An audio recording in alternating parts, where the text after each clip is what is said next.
Good evening શુભારંભ. હું doctor યશ પટેલ, સ્વાસ્થ્ય ડાયાબિટીસ કેર ટીમ તરફથી consultant diabetes and endocrine specialist. ખાસ હું આપની સામે હાજર થયો છું સ્વાસ્થ્ય ડાયાબિટીસ કેર ટીમ તરફથી, all India institute of diabetes and research foundation તરફથી. અને આ ખાસ એટલા માટે કરીએ છીએ કે આપણે છેલ્લા ઘણા સમયથી ડાયાબિટીસ લગતી જુદી જુદી માહિતીઓ, જાગૃતતા અને એના માટે સંકળાયેલા છે. પણ એની સાથે સાથે આજે સ્પેશિયલ ડે છે, વર્લ્ડ એન્વાયરમેન્ટ ડે. અને આ વર્લ્ડ એન્વાયરમેન્ટ ડે આપણી જોડે ખાસ હસ્તીઓ ડોક્ટર મયુર પટેલ સાહેબ, જે આપણા ચીફ ડાયાબિટોલોજિસ્ટ, અને મિસ્ટર રાજેન્દ્રસિંહ જાડેજા, જે કે મારા ખૂબ જ મનપ્રિય ગુરુ, એ આપણી હાજર છે કે આ વર્લ્ડ એન્વાયરમેન્ટ ડે અને હેલ્થને અને ડાયાબિટીસને સંલગ્ન આપણા સવાલ જવાબને એડ્રેસ કરવા માટે. ખાસ હું અત્યારે એટલા માટે વાત કરી રહ્યો છું કે સાહેબના આશીર્વાદથી ઘણા ઇનિશિયેટિવ કોમ્યુનિટી લેવલના અને સોશિયલ એક્ટિવિટી લેવલના આપણે એડ્રેસ કરી રહ્યા છે. જેમાંનો એક ઇનિશિયેટિવ છે હોલિસ્ટિક હેલ્થ ફોર હેપીનેસ, અને રાજેન્દ્રસિંહ જાડેજા સાહેબના તરફથી એક ઇનિશિયેટિવ છે ધ બનિયન ટ્રી લર્નિંગ, કે આપણે એન્વાયરમેન્ટ સાથે એન્વાયરમેન્ટનું ને આપણી ખુદની જાતનું લર્નિંગ કઈ રીતના કરીએ એના ઉપર. આપ જાણો છો કે સ્વાસ્થ્ય ઘણા સમયથી ડાયાબિટીસ અને જાગૃતતા માટે સંકળાયેલું છે. અને એક આપની જોડે એનું રેકગ્નિશન શેર કરું છું કે ઇન્ટરનેશનલ ડાયાબિટીસ ફેડરેશન ફાઉન્ડેશન દ્વારા વર્લ્ડ લેવલે 160 કન્ટ્રીમાં સેન્ટર ઓફ એજ્યુકેશન તરીકે ડાયાબિટીસમાં ખુદ જાગૃતતા ફેલાવવા માટે આ સર્ટિફિકેટ સ્વાસ્થ્યને એનાયત કરવામાં આવ્યું છે. અને એના જ આવા ઘણા ઇનિશિયેટિવના ભાગરૂપે આજથી તો દર અઠવાડિયે આપની સામે ડાયાબિટીસ રિલેટેડ અને એના સંલગ્ન આપણી જીવનના સંલગ્ન ઘણા પાસાઓને એડ્રેસ કરવા માટે સ્વાસ્થ્ય ડાયાબિટીસ કેર ઘણા મહાનુભાવો સાથે, જુદા જુદા મહાનુભાવો સાથે જુદા જુદા સબ્જેક્ટમાં આપણી જોડે વાત કરશે. હું આજના આપણા થીમ ઉપર પાછા આવતા કે આજનો દિવસ કે વર્લ્ડ એન્વાયરમેન્ટ ડે ના ભાગરૂપે ડોક્ટર મયુર પટેલ સાહેબ, જે આપણા ચીફ કન્સલ્ટન્ટ ડાયાબિટોલોજિસ્ટ છે, જે છેલ્લા 35 વર્ષથી ડાયાબિટીસ ફિલ્ડમાં કામ કરે છે, અને ખાસ આપણા ડાયાબિટીસ મિત્રોના પ્રત્યે એમનો ઘણી લાગણીના ભાગરૂપે આ એક્ટિવિટીમાં ભાગ લઈ રહેલા છે. અને એ પ્રોત્સાહન આપણા લોકોને આગળ કરતા રહે છે કે આવા ઘણા એક્ટિવિટી કરતા રહો. શું આપને મારો અવાજ ક્લિયર આવી રહ્યો છે? તો થમ્સ અપ કરો, લાઈક કરો. આવી રહ્યો છે તો અમને ખબર પડે કે અમે બરાબર ક્લિયર છીએ. આપની સામે સૌપ્રથમ આવી રહ્યા છે એટલે આપના ઘણા થમ્સ અપ ની અમે રાહ જોઈ રહ્યા છે. સો તમે અમને બરાબર સાંભળી શકતા હોય તો થમ્સ અપ કરો.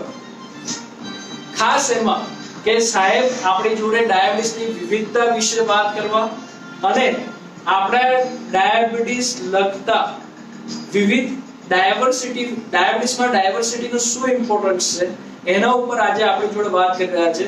હું ખાસ ડોક્ટર મયુર પટેલ સાહેબને, કે જ્યાં વિવિધતા ડાયાબિટીસમાં જરૂરી છે અને ડાયાબિટીસમાં ઘણી વિવિધતા છે, તો ડાયાબિટીસમાં ડાયવર્સિટીનું શું ઇમ્પોર્ટન્ટ છે એના વિશે હું એમને સવાલ પૂછી રહ્યો છું. પ્લીઝ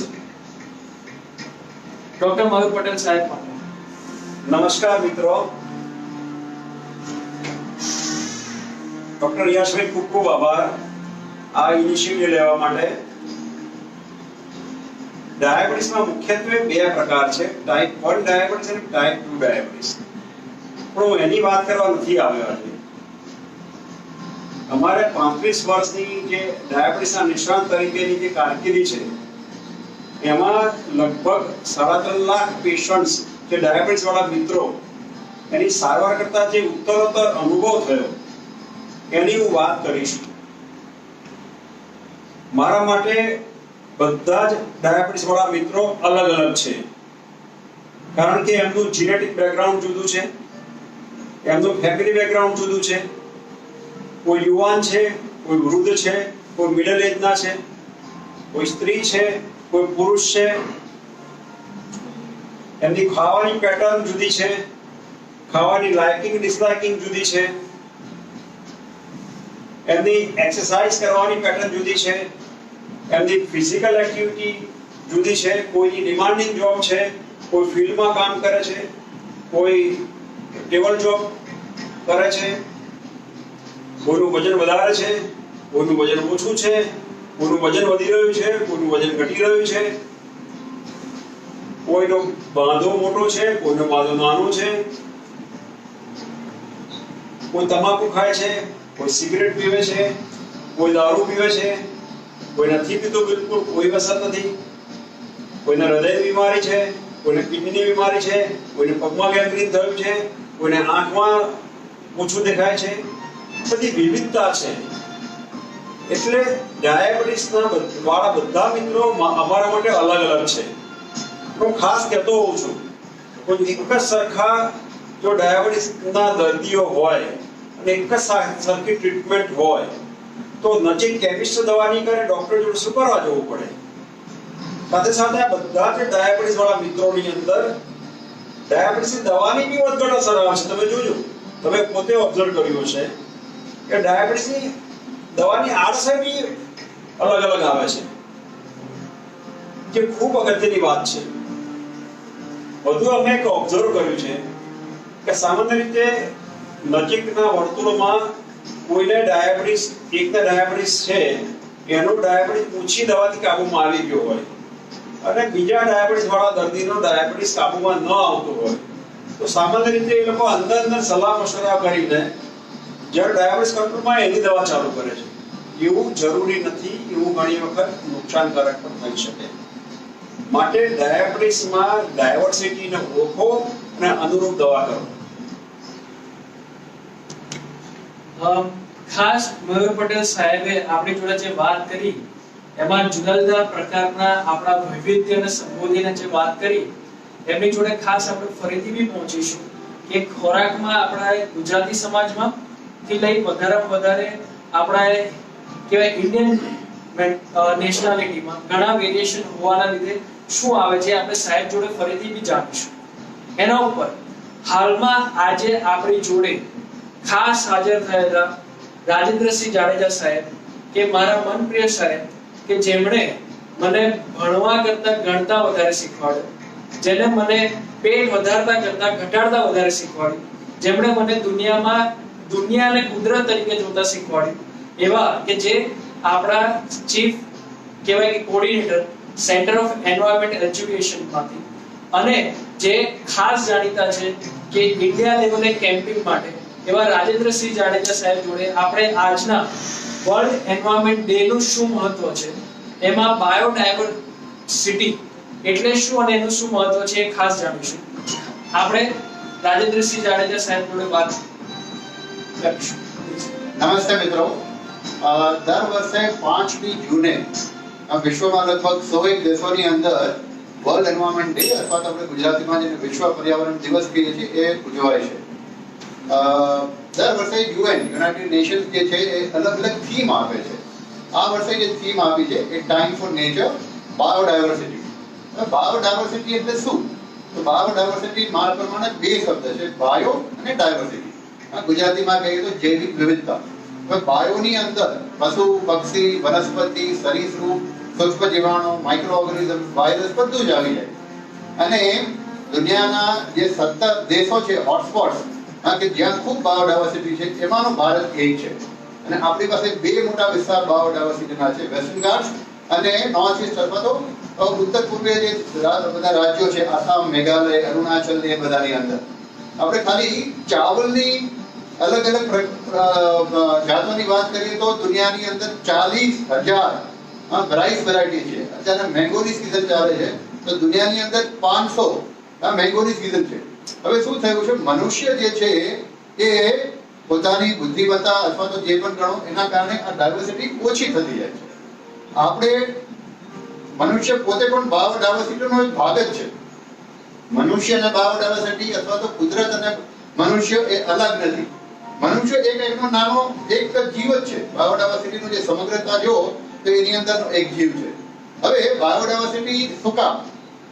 તો એનો હંમેશા હું પ્રશ્ન કહું છું કે ભાઈ આપણે કોણ છીએ પૂછવા વાળા કે બાયોડાયવર્સિટી શું કામ? જ્યારે ઉત્ક્રાંતિની અંદર તમે 24 કલાકની ઘડિયાળ ગણો તો 23 કલાક અને 58 મિનિટ ની અંદર એ પછી મનુષ્યનું અવતરણ થયું છે. એ પેલા બધા જીવ જંતુઓ પશુ પક્ષીઓ આવી ગયા હતા અને હજી તો 1 મિનિટ પણ નથી ગઈ અને તમે આપણે વિશ્વનું જે હાલ કર્યો છે એ જોઈ શકો છો. મોટા ભાગની જે બીમારી આવે છે અથવા તો જે પ્રક્રિયા કરી છે એ મનુષ્યની પોતે જાતે કરેલી હું એને કર્મો કહું છું એ ભોગવે છે. હાલના જે કોરોના જે છે એ તમે ધ્યાનથી જોવો તો જ્યાં જ્યાં પોલ્યુશન જે છે અતિ વસ્તીના વિસ્તારો છે ત્યાં થાય છે. બાયોડાયવર્સિટીના 3 મુખ્ય મહત્વ અથવા ઇમ્પોર્ટન્સ છે. સૌથી પહેલું છે પ્રોવિઝન્સ, રોટી, કપડા, મકાન. આપણી આ બેઝિક જરૂરિયાત છે મોટા ભાગની જે છે એ કુદરતમાંથી આવે છે અથવા બાયોડાયવર્સિટીમાંથી આવે છે. 150 જે સામાન્ય દવાઓ છે એમાંની 118 દવાઓ જે છે એનો ડાયરેક્ટ સોર્સ અથવા તો બેઝ મટીરિયલ જે છે એ આપણે કુદરતમાંથી લઈએ છીએ. બીજું જે છે એ કંટ્રોલિંગ અથવા તો રેગ્યુલેશન. આપણું નદી, નાલા, પાણી એ બધાને કંટ્રોલ જે છે કુદરતમાંથી કરે છે. આખી સાયકલ જે સિસ્ટમ છે, વરસાદની સિસ્ટમ, ઋતુઓની સિસ્ટમ, ગરમીની સિસ્ટમ, એ બધું જ આ બાયોડાયવર્સિટી મેઇન્ટેન કરે છે. એક જગ્યાએ ઇમ્બેલેન્સ થાય તો બીજી ઘણી જગ્યાએ આ ઇમ્બેલેન્સ થતું હોય છે. ઇટ્સ અ ચેઇન, આખી સાયકલ ચાલે છે. ત્રીજું જે છે એ સાંસ્કૃતિક કલ્ચર. હમણાં યશભાઈએ કીધું એમ કે આપણે કુદરતની અંદર જઈએ છીએ, એ સંસ્કૃતિનો ભાગ છે. હું ઘણી વખત દાખલો આપતો હોઉં છું કે રામ જ્યારે વનમાં ગયા ત્યારે રામ તરીકે જ ગયા હતા, પણ 14 વર્ષ પછી જ્યારે પાછા આવ્યા ત્યારે શ્રી રામ થઈને પાછા આવ્યા હતા. એવું તો જંગલની અંદર શું છે કે તમે રામમાંથી શ્રી રામ થઈને પાછા આવ્યા. જંગલની અંદર અથવા તો કુદરતની અંદર જે આપણને મળે છે એ માનસિક શાંતિ મળે છે, આપણને સ્વાસ્થ્ય મળે છે, ફિઝિકલ એક્ટિવિટીઝ ઘણી થાય છે ત્યાં. અને there is a term called biophilia. 1984 ની અંદર એડવર્ડ વિલ્સને આ ટર્મ આપી છે કે બધા જ જીવોને અને મનુષ્યનું પણ કુદરત તરફ પાછા જવાની એક અદમ્ય ઈચ્છાઓ છે. એટલે જ્યારે તમે સિમેન્ટના જંગલમાંથી કુદરતમાં જાઓ છો ત્યારે તમને આનંદ જ આવે છે. અને હું આજે જ વાંચતો હતો કે ટાઈપ 2 પ્રકારનો ડાયાબિટીસ છે કે જે લોકો કુદરતમાં જતા હોય રેગ્યુલરલી એ લોકોને થવાની શક્યતા બહુ ઓછી હોય છે.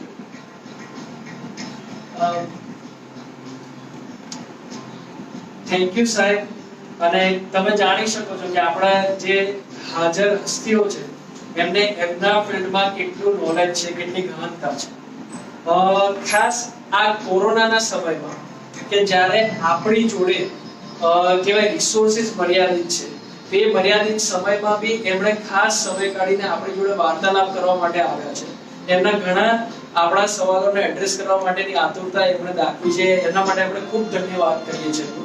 વધારાનું કે આપણા જીવનમાં જે રાજેન્દ્રસિંહ જાડેજા સાહેબે કીધું કે ખોરાક, રોટી, કપડા, મકાન જે બેઝિક જરૂરિયાત છે, અને આપણા ડાયાબિટીસ વાળા મિત્રોમાં કે જે ખોરાકનું એટલું જ ઇમ્પોર્ટન્સ છે, તો એ ખોરાકમાં વિવિધતા અને એ ખોરાકમાં આપણે કઈ રીતના વિવિધતા લાવી શકીએ ને એ વિવિધતાનો આપણા ડાયાબિટીસ અથવા તો સાકર ઉપર શું ફાયદો થાય, શું અસર આવે, એના માટે આપણે ડોક્ટર મયુર પટેલ સાહેબ જોડે વાર્તાલાપ કરીશું.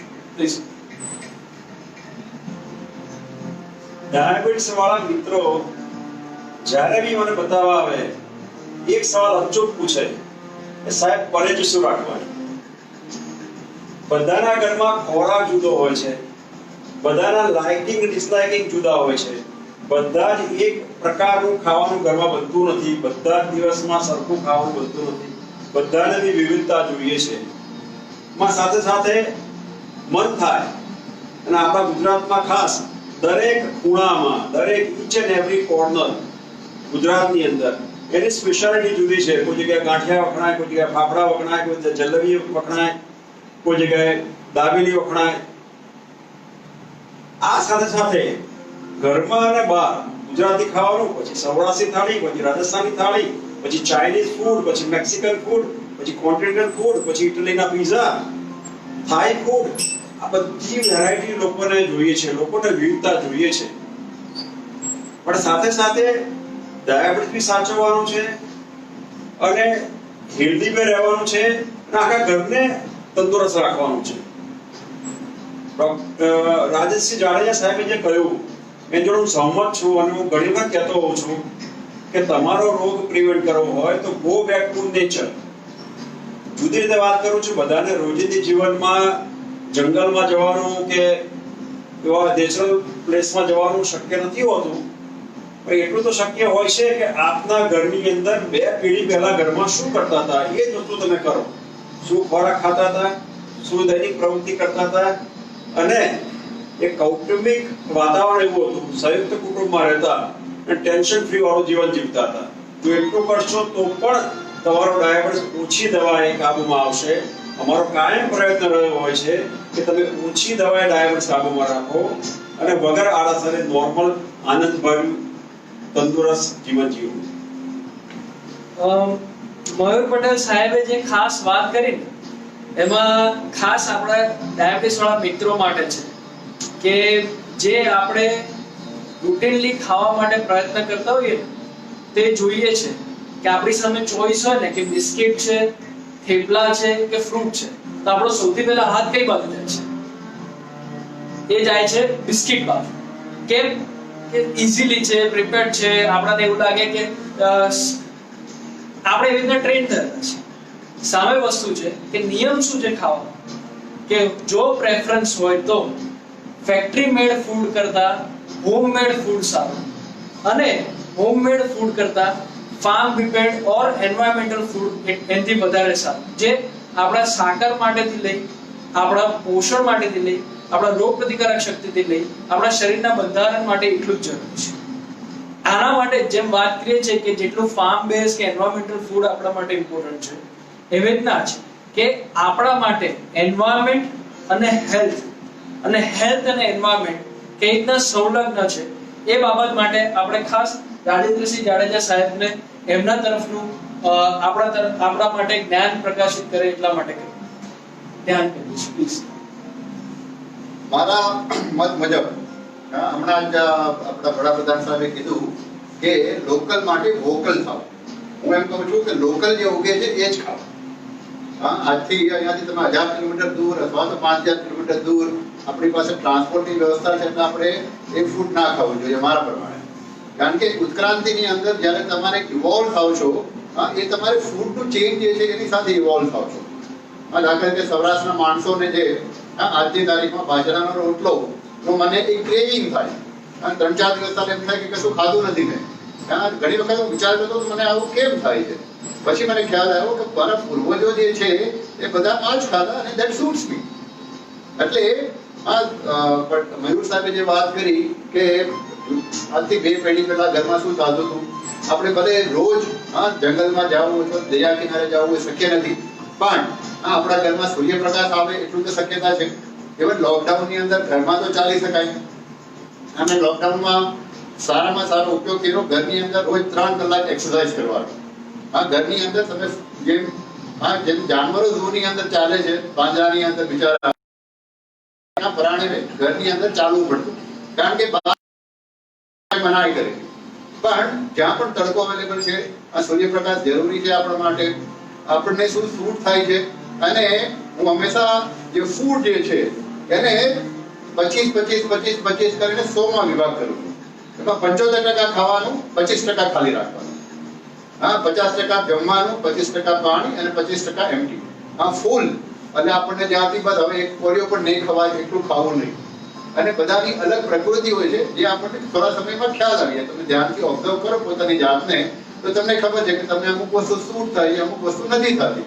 એ નથી થતી એ તમે ખાવાનો પ્રયત્ન ના કરો. દાખલા તરીકે હું ઠંડુ ખાવ કન્ટિન્યુઅસલી અથવા કોલ્ડ ડ્રિંક્સ પીવું તો મને સૂટ નથી થતું, મેં બંધ જ કરી દીધા. શું કામ પીવું?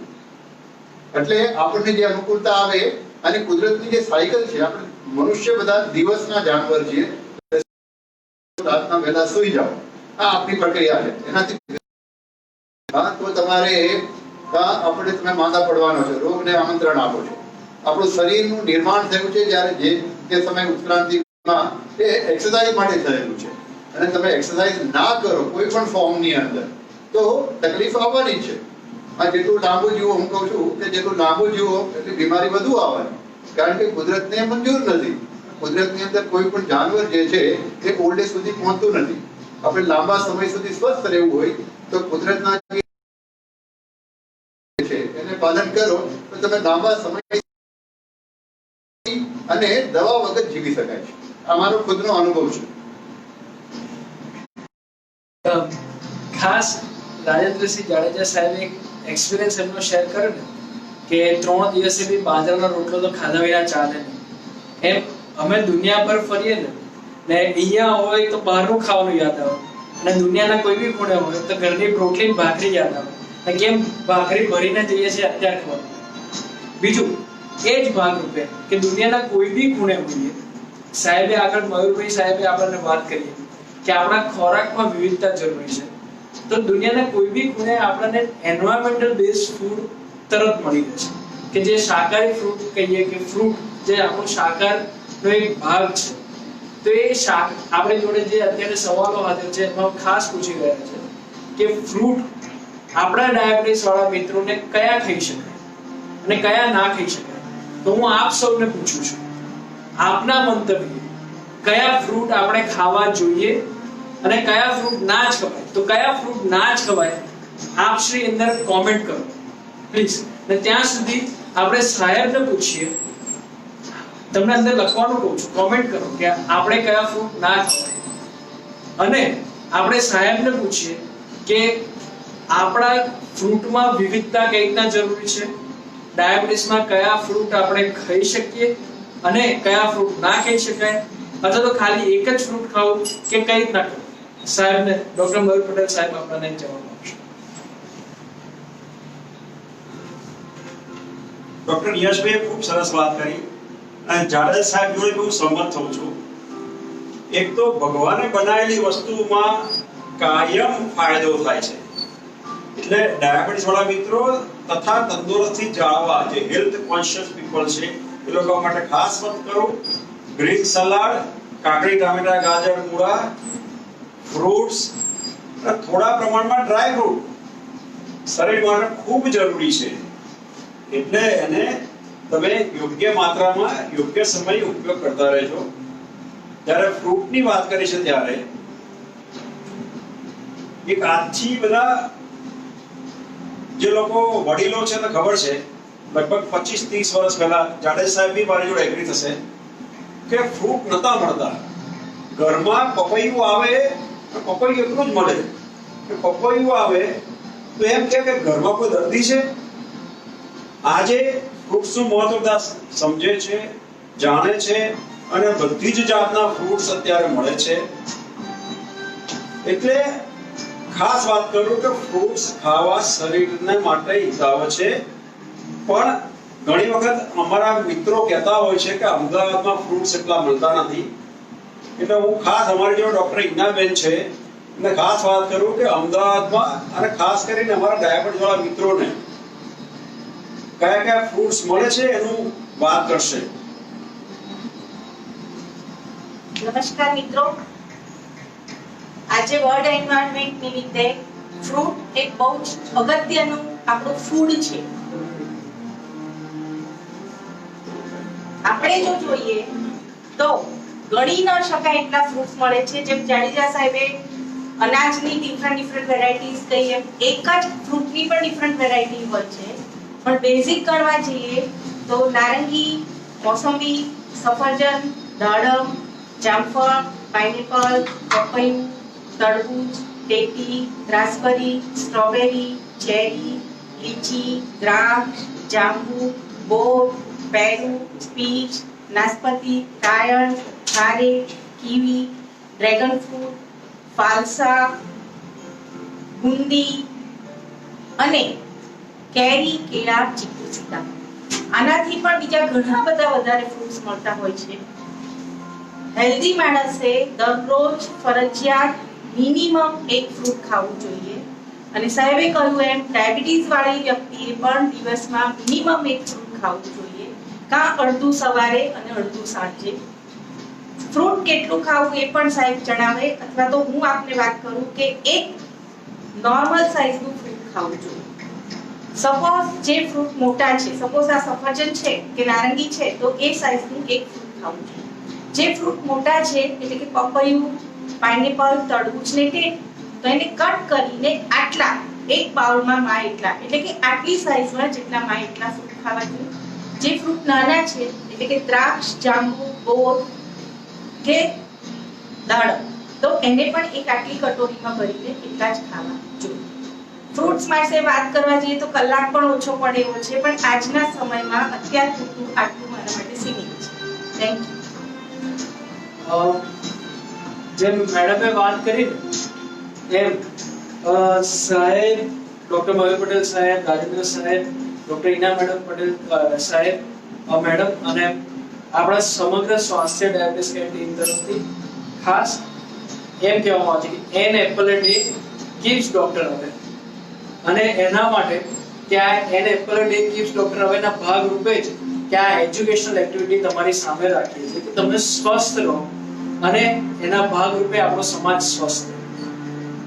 એમાં ઘણા સવાલ આપણી સામે આવે છે કે સાહેબ મેડમે તો કીધું આટલા બધા ફ્રૂટ, પણ ફળોનો રાજા એટલે તો કેરી, તો શું સાહેબ કેરી ખાઈ શકાય? ઈનાબેને વાત કરી એમાં સહેજ હું આગળ વધારીશ. ફ્રૂટ્સ ખાવા ખૂબ હિતાવ છે, એને હવે ફ્રૂટ સર્વિંગ કે દિવસની 2 વખત તમે લઈ શકો. ફ્રૂટના મુખ્યત્વે ડાયાબિટીસ વાળા મિત્રો માટે 4 પ્રકાર કહો. એક બેને કીધું એમ સફરજન, નારંગી, જામફળ, પેરું જેવું એક ફ્રૂટ કહેવાય. બીજી વાત છે ગળ્યા ફ્રૂટ્સ જે ગણીએ આપણે, કેરી, ચીકુ, કેળા. અને તરબૂચને પણ તમે કેરી જેવું જ ગણજો, કારણ કે તરબૂચને બધા પાણી સમજતા હોય છે, પણ હાલ પૂરતું હું તરબૂચ અને કેરીની કેટેગરીમાં મૂકીશ. ત્રીજી કેટેગરી છે સ્લાઇસ, એટલે પપૈયું છે, ટેટી છે, એની એક સ્લાઇસ.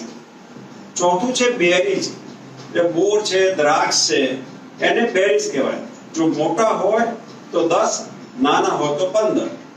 આ 4 કેટેગરીના જે ફ્રૂટ્સ છે દિવસમાં 2 વખત તમે લઈ શકો. ખાસ કરીને કેરીની વાત થઈ. કેરીનો અમારા એક આગળ ફ્રૂટ્સ કયા ખાવા, કેરી ખવાય ને ખવાય એક વિડીયો છે જે ખાસ તમે જોઈ લેજો. પણ હાલ સવાલ પૂછો એટલા માટે ખાસ કહું કે અડધી વાટકી રસ કે અડધી કેરી દિવસમાં 2 વખત તમે લઈ શકો. અને ગુજરાતમાં રહીને કદાચ અમે કેરી ખાવાની છૂટ ન આપીએ તો કદાચ લોકો અમને સાંભળતા બંધ થઈ જશે, અમને માનતા બંધ થઈ જશે. પણ તમે લેશો તો ચોક્કસ તમને મજા આવશે. પણ યાદ રહે તમારો ડાયાબિટીસ કંટ્રોલમાં હોય પછી લેવાનું ચાલુ કરજો. જે વાત કરે છે કે જેમ અમે દુનિયાભર ફરીએ છીએ અને દુનિયામાં ભારતીયો હવે નરેન્દ્ર મોદીની તરીકે ઓળખાય એ જુદી વસ્તુ છે, પણ એનાથી વધારે પહેલા આપણી કેરી માટે તો એટલા જ ઓળખાતા હતા. અને એટલા માટે પૂછાય છે કે સાહેબ કેરી ડાયાબિટીસમાં ખવાય કે ના ખવાય.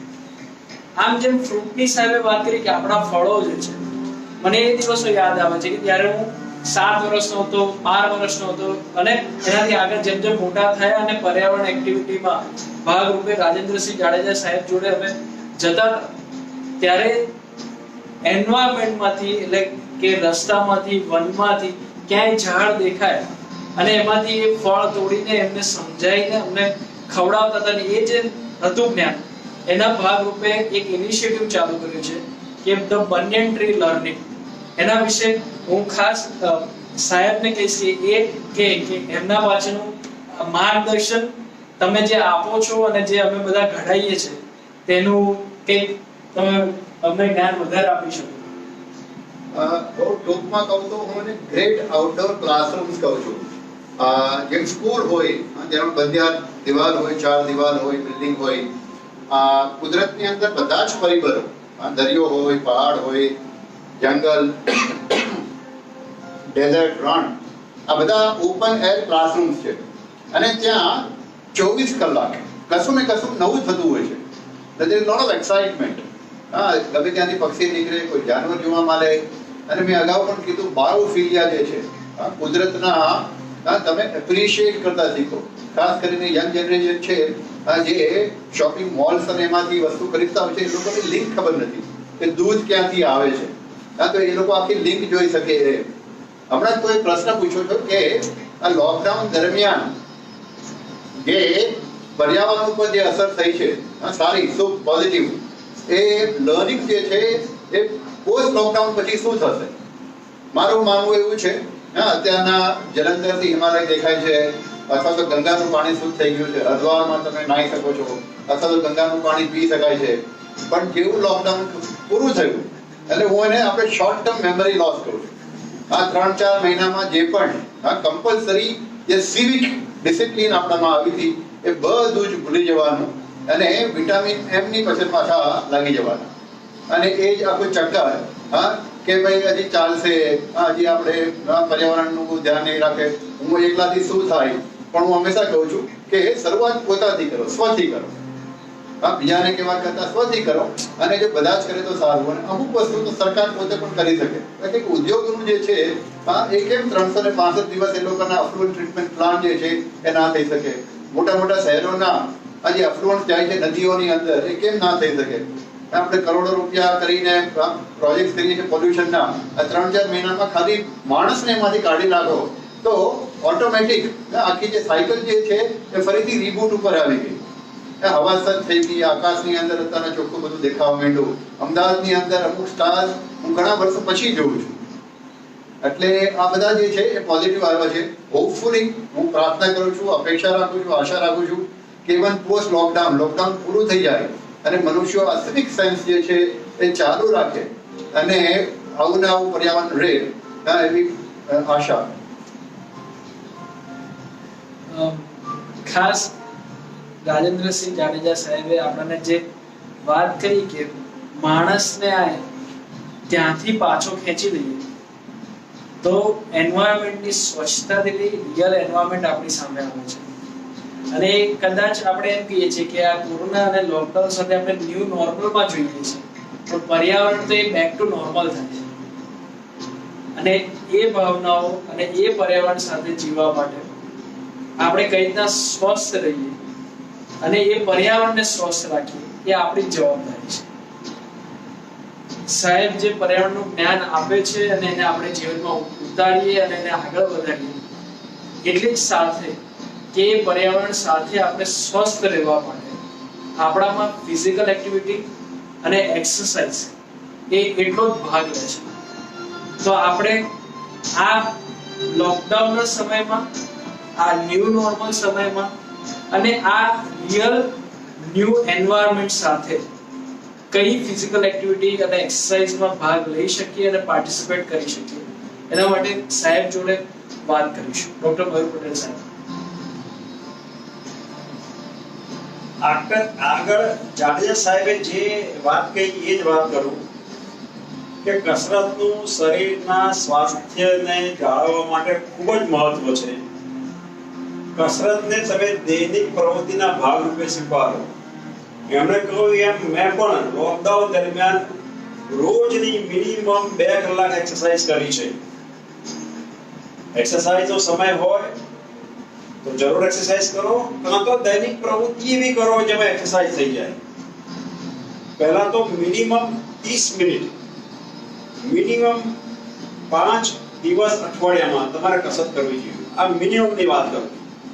જેમ આપણી પ્રોપર્ટીઝ હોય, માલ મિલકત હોય, 12 મહિને એક વખત બી જોવા ન જાઓ તો શું થાય? શરીરના 212 સાધન છે, દિવસમાં એક વખત તમારે હલાવી દેવા જોઈએ. જો તમે ઘરની બહાર ન નીકળી શકતા હોય અથવા તો જીમમાં જતા હોય કે બીજી એક્સરસાઇઝ કરતા હોય તો સારામાં સારી વસ્તુ છે તમે યોગ બી કરી શકો છો. જો નથી કરી શકતા તો દૈનિક પ્રવૃત્તિના ભાગરૂપે લિફ્ટ વાપરવાનું બંધ કરો, સીડી ચડવાનું ચાલુ કરો, ગાડી થોડી દૂર પાર્ક કરો, બાગકામ કરો, થોડી ખુલ્લી હવામાં ચાલવા જાઓ. હું તો એવું તમને સજેસ્ટ કરીશ એટલીસ્ટ અઠવાડિયામાં એક વખત ખુલ્લી હવામાં, ફાવે તો ગાર્ડનમાં, ફાવે તો જંગલમાં ચાલવા જાઓ. નેચરને માણો, નેચરને, કુદરતને નજીકથી જુઓ તો તમારી હેલ્થ ખૂબ જ સુધરશે. તમારા વિચાર ઉપર, તમારા ટેન્શન ઉપર મોટો બદલાવ આવશે અને એક અદ્ભુત ફાયદો તમને થશે. જેમ આપણે જાણીએ છીએ કે બંને સાહેબો કે આટલા વ્યસ્ત જીવન સાથે બી પોતાની સ્વસ્થતા ઘણી જાળવી શક્યા છે અને જાળવે છે. એમાં આપણે જોઈએ છીએ કે લોકડાઉનના આ સમયમાં આપણે એ અટકી જઈએ છે આપણી ફિઝિકલ એક્ટિવિટી માટે. અને આપણે જે છે કે સાહેબની જોડે દલીલ કરી કે સાહેબ અત્યારે તો લોકડાઉન છે, કોરોના છે, બહાર ગાર્ડન બંધ છે, તો અમે કઈ રીતના ચાલવા જઈએ? તો એ જ વસ્તુ છે કે સામે આપણી જોડે પર્યાય છે કે જ કોરોના અને કોવિડ સાથે આપણે લિફ્ટમાં બી નથી જવાનું અને સ્ટેરકેસમાં જવાનું છે. તો એવી જ રીતના ઘણા આઈડિયા માટે આ ડિસ્કશન આપણે સાહેબો માટે ખુલ્લું મૂકીએ છીએ કે આપણને એ ચર્ચાના ભાગ રૂપે લે. અને આપના કોઈ બી સવાલ હોય તો પ્લીઝ નીચે લખો, તમે એની જોડે અમે સાહેબની સામે મૂકીશું. સાહેબ જોડે પ્લીઝ કે આ લોકડાઉનના સમયમાં કે જ્યારે આપણે ખુદ બહાર નથી જઈ શકતા, તો તમે જેમ વાત કરી કે ઘરમાં ચાલીને કરતા હતા, આપ જેમ યોગા કરો છો, તો શું શું શક્ય છે અને કઈ રીતના કરી શકાય, અને એન્વાયરમેન્ટ જોડે આપણે પાછા જેવા કઈ રીતના તત્પર થઈ શકે? આમાં બે વસ્તુ છે. હું હંમેશા કહું છું, એક છે પસંદગી અને એક છે કમ્પલ્સન. મારી પાસે મર્સિડીઝ છે, છતાં હું સાયકલ ચલાવું છું સવારના, એ પસંદગી છે, ચોઈસ છે. હા, ઘણા લોકો પાસે સાયકલ જ હોય તો હું સાયકલ ચલાવું છું, એ પસંદગી નથી. એટલે જીવનમાં જે લોકોને પ્રભુ કૃપાથી બધું મળેલું છે, એ લોકોએ પસંદગી કરવી જોઈએ કે સ્વની પસંદગી કરો.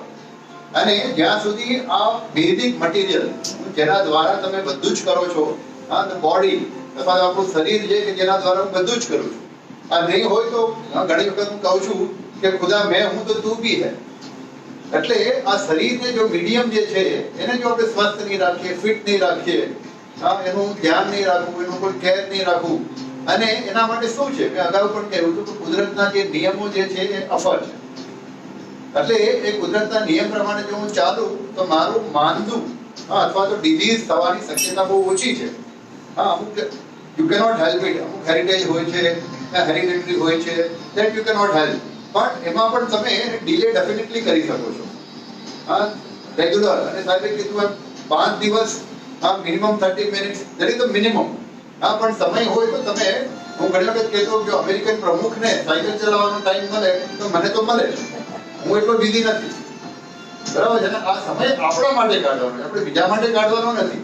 હું સ્વસ્થ રહીશ તો તમારું આખું જીવનનું જે જોય છે અથવા તો હેપીનેસની જે આગળ વાત કરી એ આખું બદલાઈ જશે, તમારો નજરિયો બદલાઈ જશે, અને તમને સરસ ઊંઘ આવશે, સરસ ભૂખ લાગશે, યુ વિલ એન્જોય લાઈફ મોર. કારણ કે મીડિયમ જે છે જેના દ્વારા તમે બધું એન્જોય કરો છો એ સારું હશે, તો યુ આર એન્જોયિંગ એવરીથિંગ. સાહેબે છે ને મને એ દિવસ યાદ કરાવ્યો કે એમની જોડે અમે વનમાં પ્રવાસ કરી રહ્યા હતા અને ટ્રેકિંગ ચાલુ હતું, હાઇકિંગ ચાલુ હતું, અને એક શેરડીનો દાંડો, ને he is evergreen, ever young, અને એ ઉંમર સાથે બી એ જે છે દાંતથી તોડીને ખાવાનું ચાલુ કર્યું. અને એ ટ્રેનિંગ કે એ એન્વાયરમેન્ટની ટ્રેનિંગ, અને એ આપણને ત્યારે ખબર પડી કે એન્ટીઓક્સિડન્ટ્સ ક્યાંથી આવે છે. આપણે એમ કહીએ કે એન્ટીઓક્સિડન્ટ્સ લાઈફ માટે જરૂરી છે, એન્ટી એજિંગ માટે જરૂરી છે, પણ ખરેખર કુદરત સાથે કઈ રીતના એ સાંકળવા જરૂરી છે. એના માટે જે સાહેબે ખાસ આપણને કે નેચર જોડે જઈને એની જોડે માણો, એ આપણને દેખાડે છે કે આપણી એન્ટી એજિંગનું એક રહસ્ય છે. કદાચ ડિસ્ટ્રેસ માટે બી એટલું જ જરૂરી છે. એ જ બાબતે આગળ વાત કરીએ છીએ કે આજે એન્વાયરમેન્ટ ડે છે ને નેચર સાથેની વાત કરી છે, તો આપણા માટે નેચરલ સ્લીપ કેટલી ઇમ્પોર્ટન્ટ છે. ખાસ સાહેબે વાત કરી, રાજેન્દ્રસિંહ જાડેજા સાહેબે, કે ઊંઘ બી સારી આવે. તો એ ઊંઘ વિશે આપણે ડોક્ટર મગર પટેલ સાહેબ જોડે વાત કરીશું કે નેચરલ ઊંઘ કેવી અને કઈ રીતના એને સંકળી શકાય. જાડેજા સાહેબે સરસ વાત કરી. પહેલું સુખ તે જાતે ન રહે, જે આપણી કહેવત છે કે સૌથી મોટું સુખ છે આપણી તંદુરસ્તી જાળવો. એના જે ફેક્ટર્સ છે અને ડાયાબિટીસ અને રિલેટેડ જે ડિઝીઝ છે એની વાત કરું, સામાન્ય રીતે લોકો માનતા હોય છે કે મારા ફાધરને, મારા મધરને ડાયાબિટીસ તો મને આવશે. એવું નથી. હકીકત એવી છે કે આપણે મા બાપ બદલી શકતા નથી અને મા બાપ પસંદ કરી શકતા નથી, એટલે એ વાત ભૂલી જાઓ. આપણે શું બદલી શકીએ છીએ? ખોરાક, કસરત, વજન, way of thinking, tension, habits, અને યશભાઈએ કહ્યું એમ સ્લીપિંગ પેટર્ન. ઊંઘવાની વાત કરું ત્યારે ખાસ ભગવાને આપણને ઊંઘવાનો એક સ્પેશિયલ પીરિયડ આપ્યો છે.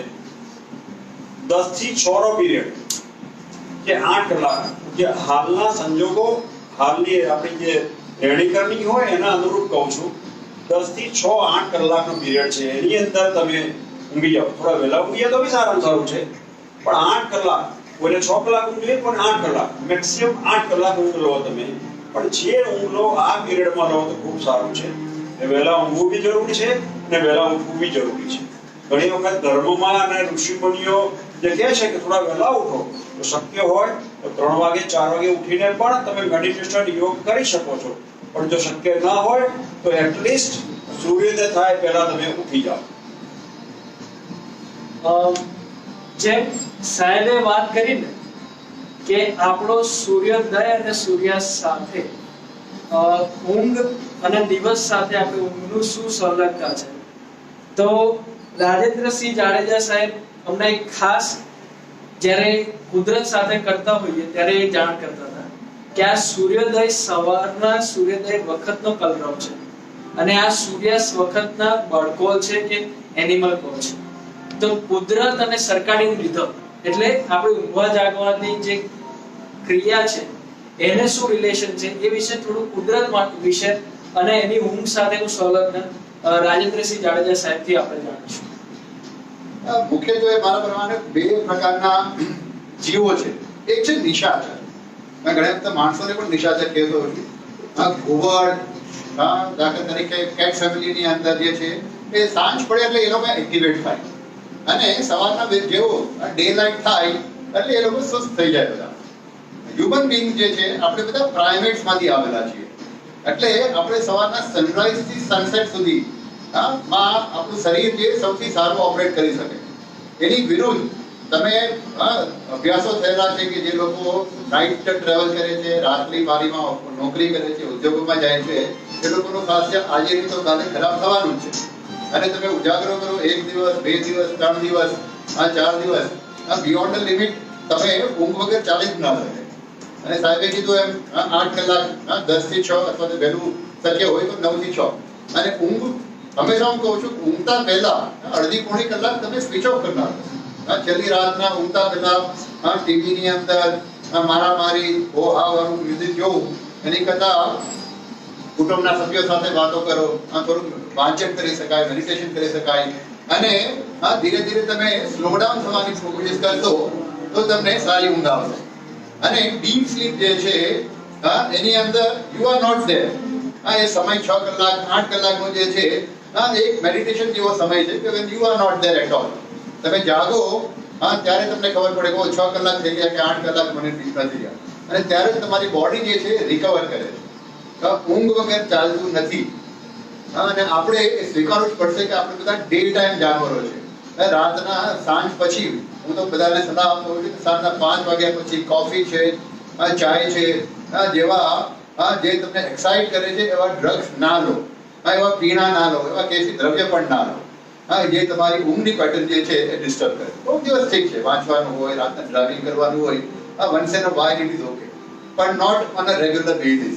કાયમ એ તમે ટેવ ના પાડો. ઘણા લોકો રાતના સ્ટ્રોંગ કોફી પીવે પછી રાતના 2 વાગ્યા સુધી ઊંઘ ના આવે અને તમારો બીજો દિવસ આખો દિવસ ખરાબ થાય છે, કારણ કે બીજા દિવસે એક અસર થવાની જ છે. તમે સ્વીકારો ના સ્વીકારો પણ તમારા શરીર ઉપર એ અફેક્ટ કરવાનું છે. ઘણા સવાલ આપણી જોડે આવી રહ્યા છે, ઇવન આપણા સ્વાસ્થ્યના નંબર ઉપર બી ઘણા ફોન કરીને જાણ કરી રહ્યા છે. તો એમાં એક સવાલ પેટે એક એવું છે કે જેમ આપણે ઊંઘની વાત કરી ને એવો જ આપણા જીવનનો એક અભિન્ન અંગ છે આ મોબાઈલ. અને એમાં બંને સાહેબોનો મોબાઈલ સાથેનો એક્સપિરિયન્સ અને એમની લાગણીઓ એ આ પ્લેટફોર્મ છે હું ક્યાં રિપ્રેઝન્ટ કરી શકું. હમણાં ફેબ્રુઆરીના સમયમાં રાજેન્દ્રસિંહ જાડેજા સાહેબ જોડે એક એવા વનનો પ્રવાસ કર્યો હતો કે જ્યાં મોબાઈલની રેન્જ જ અવેલેબલ નથી. એવી જગ્યાએ ઓલમોસ્ટ 5 દિવસ, અને સાહેબ તો ત્યાં 2 અઠવાડિયાથી 3 અઠવાડિયા રહ્યા હતા. 3 અઠવાડિયા થઈ ગયા. તો એ ખાસ આ મોબાઈલ વગરનું જીવન કેવું હોઈ શકે ને મોબાઈલ સાથે કઈ રીતે સંલગ્નતા જાળવવી એના વિશે વાત કરીશું. હું હંમેશા કહું છું ટેકનોલોજી જે છે એ મારા માટે છે, હું ટેકનોલોજી માટે નથી. દુનિયાની શ્રેષ્ઠ ટેકનોલોજી વાપરવી, પણ એની ઉપરનો જે કંટ્રોલ છે એ હંમેશા આપણી પાસે રાખવો. મારે બધાને જે લોકો મને ઓળખે છે એ લોકો બધાને ખબર છે કે રાતના 9:45 પછી હું કોઈના ફોન ઉપાડતો નથી. હા, ગમે તે ફોન કરે ફોન નહીં ઉપાડો, અને પછી લોકોને ખબર હોય એક વખત બે વખત કરે પછી ખબર છે કે આ માણસ ઉપાડતો જ નથી, એટલે કોઈ મતલબ નથી. અને સવારના પણ એ જ રીતે મોબાઈલ જે છે ઇઝ વેરી ઇમ્પોર્ટન્ટ. આજની તારીખમાં ટેકનોલોજી વગર જીવવું એ મુશ્કેલ છે, પણ એની ઉપરનો કંટ્રોલ જે છે એ આપણો હોવો જોઈએ. સવારના ઉઠીને પહેલું હું લોકો યંગસ્ટર્સ સાથે બહુ કામ કરું છું, એટલે પેલા બ્રશ પછી કરે એ પેલા સોશિયલ પેલા વોટ્સએપ અને એની ઉપર મેસેજીસ જોયું કે શું થાય, અને મોટા ભાગના મેસેજીસ જે ચાલતા હોય છે એ એમ જ હોય છે, એની કોઈ અગત્યતા નથી હોતી. એટલે હંમેશા કહું છું એમ ફરીથી કે ટેકનોલોજી આપણા માટે છે, આપણે ટેકનોલોજી માટે નથી. અને ટેકનોલોજી જે છે ધંધો કરવા બેઠા, એટલે વધુ ને વધુ ફીચર આપશે, વધુ ને વધુ કરશે, પણ હંમેશા આપણે એક ડિસ્ક્રિશન અથવા તો વિવેક બુદ્ધિ વાપરવાની છે કે ક્યારે વાપરવો અને ક્યારે ના વાપરવો. એ વિવેક બુદ્ધિ અથવા તો ડિસ્ક્રિશન જે છે તે હંમેશા આપણી પાસે હોવું જોઈએ. તો ટેકનોલોજી તમને કોઈ દિવસ હેરાન નહીં કરે. આ જ બાબતે મોબાઈલ અને ટેકનોલોજી વિશે આપણે સાહેબ જોડે જાણીશું, ડોક્ટર ભરત પટેલ સાહેબ જોડે, કે એમનું મોબાઈલ રિલેટેડ અને ડાયાબિટીસ રિલેટેડ અને અપકમિંગ ટેકનોલોજી રિલેટેડ સાહેબનું શું મંતવ્ય છે. જાડેજા સાહેબે કહ્યું એમ ટેકનોલોજી ઇમ્પોર્ટન્ટ બહુ છે, પણ આપણા કામમાં લો, નહીં કે એ આપણને કામમાં લે. સામાન્ય રીતે જોયું હશે કે મોબાઈલનો ઉપયોગ લોકો એટલો બધો કરે છે, એટલા હું તો ઉપયોગ નથી કહેતો, દુરુપયોગ કહું છું, કે એના મેસેજથી માંડીને જે વોટ્સઅપના મેસેજ આવે કે ફોન આવે, તમારે દૈનિક પ્રવૃત્તિના જે કામમાં એટલી બધી અડચણ આવે છે, એટલા બધા ટેન્શન કરે છે, એટલી બધી તમારી ક્રિએટિવિટી ઘટાડે છે. માટે એને શિસ્તબદ્ધ રીતે ઉપયોગ કરો. અને એનાથી હું તો કહું છું જરૂર પડે ક્વોરન્ટાઇન થઈ જાઓ, મોબાઈલને ક્વોરન્ટાઇન કરી નાખો. અમુક પીરિયડમાં જ એને જ્યારે ઉપયોગમાં લેવો હોય ત્યારે લો. જો તમે ઇમરજન્સી સર્વિસ જોડે જોડાયેલા ના હોય તો અમુક પીરિયડ પૂરતો તમારા કોમ્યુનિકેશન પૂરતો, ઇન્ફોર્મેશન પૂરતો વાપરો, એનાથી વધારે વાપરશો નહીં. જે તમારી હેલ્થ માટે, માનસિક અને શારીરિક બંને હેલ્થ માટે ખૂબ જરૂરી છે. હું એક ખાલી અમારો અનુભવ શેર કરીશ. 10 દિવસ માટે અમે વિપસ્સનામાં ગયા હતા, જ્યાં બિલકુલ મૌન હોય છે. ત્યાં 10 દિવસ માટે મોબાઈલ પણ એલાઉ નથી હોતો. અને એ 10 દિવસના દરમિયાન સામાન્ય રીતે આપણે માની લઈએ છીએ 2 કલાક મોબાઈલથી દૂર રહ્યા એટલે કેટલી બધી દુનિયાની આપણી જરૂરિયાત હશે ને આપણે એનાથી દૂર રહ્યા. પણ 10 દિવસની અંદર અમારા ડોક્ટરની લાઈફ સાથે સાથે કહું કે અમારા 10 દિવસની અંદર મોબાઈલની કોઈ જરૂરિયાત પડી નથી. ન તો મારા મોબાઈલ બંધ હોવાના કારણે બીજાના કોઈ નુકસાન થયું કે બીજાને તકલીફ પડી. માટે તમે શિસ્તબદ્ધ રીતે એનો ઉપયોગ કરો.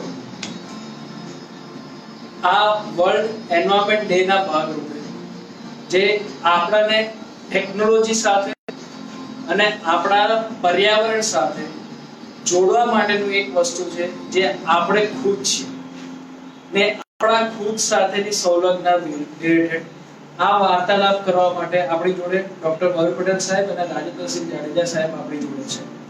આપણા સવાલો ઘણા આવી રહ્યા છે, પણ સમયની મર્યાદા સાથે આપણે સાચવી રહ્યા છીએ. આ જ રીતના આપણે આવતા શુક્રવારે ફરીથી મળીશું એક બીજા હસ્તી સાથે કે જે આપણાને ડાયાબિટીસ અને હેલ્થ રિલેટેડ ઘણા શેરિંગ કરશે, અને એમાં ઇન્ટરેક્શનના ભાગરૂપે આપના સવાલો બી આવકાર્ય છે, અને એના ભાગરૂપે આપણે આગળ એને લેતા જઈશું. આજે વર્લ્ડ એન્વાયરમેન્ટ ડે 2020 ના દિવસે આ બે હસ્તીઓ આપણી જોડે હાજર છે, તો એના ફળ રૂપે આશા રાખું કે આવતા વર્લ્ડ એન્વાયરમેન્ટ ડે ના દિવસે બી આ સાહેબો ફરીથી આપણી જોડે મળીને આપણે આ વર્ષમાં શું કેળવી શક્યા અને શું કેળવવા માંગીએ છીએ ભવિષ્ય માટે એનો વાર્તાલાપ કરવા ફરીથી હું બંનેને આ પ્લેટફોર્મ માટે આમંત્રણ કરું છું 1 વર્ષ પ્રાયોરિટીમાં. અને એની સાથે એમના છેલ્લા મંતવ્યો આપણા આગળ ભવિષ્ય અને દર અઠવાડિયાના આવા કહેવાય કે જાગૃતતા કાર્યક્રમ માટેના કંઈક આશીર્વચનો અથવા તો કંઈક મંતવ્ય શેર કરવા માંગતા તો પ્લીઝ સર. આ એક ખૂબ સફળ આયોજન રહ્યું છે અને બહુ સારું ઇનિશિયેટિવ છે. આ લોકોને જાગૃતિ થાય, ખાસ કરીને ડાયાબિટીસ વિશે જે ભારતની અંદર અત્યારના ખૂબ પ્રચલિત અથવા તો કોમન થઈ રહ્યો છે, ખાસ કરીને ગુજરાતની અંદર લોકોને diabetes is a common thing now. દર ત્રીજા ઘરે તમને કોઈને કોઈ ડાયાબિટીક પેશન્ટ મળે. તો બધું ને બધું એની જાગૃતિ અવેરનેસનો ફેલાવો થાય, શું ખાવું શું ના ખાવું, કેમ ડાયાબિટીસને તમે તમારાથી દૂર રાખી શકો, સરસ જીવન લાઈફસ્ટાઈલ તમે જીવી શકો, હેલ્ધી લાઈફસ્ટાઈલ જીવી શકો, એના માટેનો જે પ્રયત્ન છે એના માટે યશને ખૂબ ખૂબ અભિનંદન. આખી ટીમ જે છે અહીંયા તમે બધા બહુ સારું કાર્ય કરો છો અને ખૂબ ખૂબ અભિનંદન. Thank you. હું કાયમ કહેતો હોઉં છું કે નસીબદાર માણસને ડાયાબિટીસ થાય. ખૂબ અગત્યની વાત છે.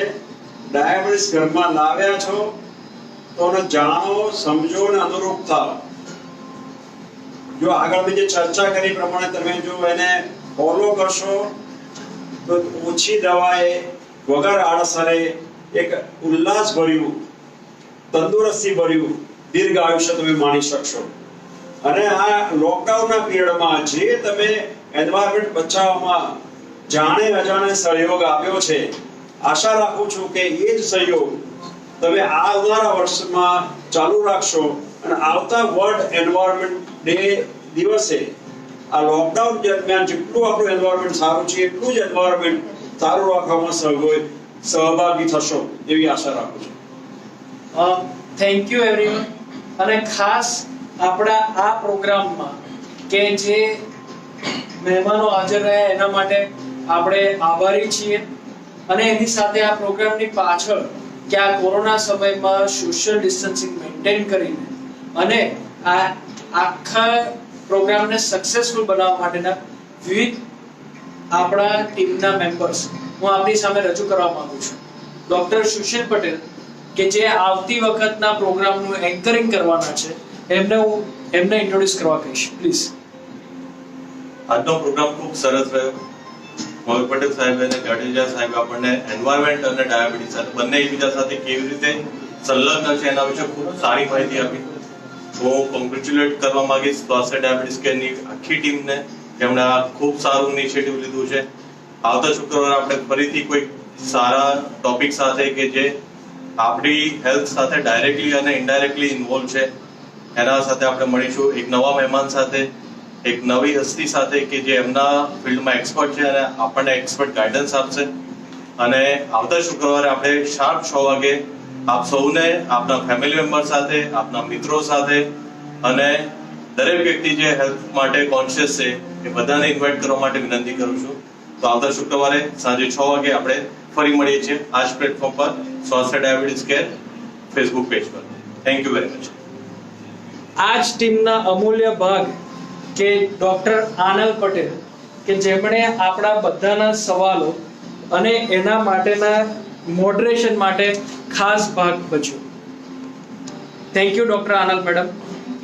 એ પછી આ પ્રોગ્રામનું ખાસ ડિરેક્શન કે જેમણે ખાસ એટલા માટે કહેવું પડે છે કે જેમણે આ પ્રોગ્રામને ટોટલ સક્સેસફુલ કરવા માટે પ્રયાસ કર્યો, એ છે miss Dimple Shukla. Please. Thank you Dimple madam and thank you for making this possible. એ સાથે કે આ પ્રોગ્રામને આપણે ટાઈમ ફ્રેમમાં કરી શકીએ ને એટલા માટે કે જે સહકારના ભાગરૂપે બન્યા ડોક્ટર મિત શાહજી કે જેમણે આ ટાઈમ ફ્રેમ મેનેજ કરી એટલા માટે thank you doctor Mit. Please. ટીના.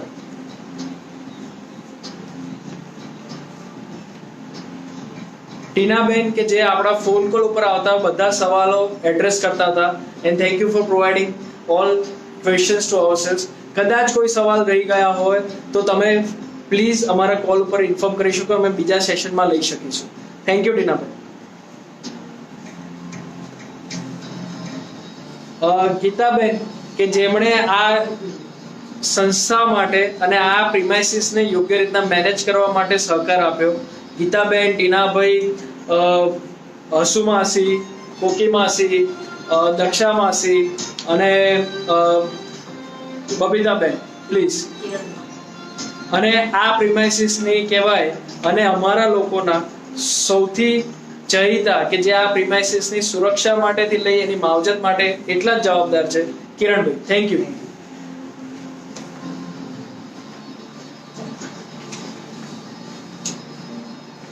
આ સાથે હું આપને સર્વને આવતા શુક્રવારના એટલે કે 12 જૂન ના સાંજના 6 વાગ્યાના આ ફેસબુક લાઈવ પ્રોગ્રામમાં ઇન્વાઇટ કરું છું, આમંત્રિત કરું છું.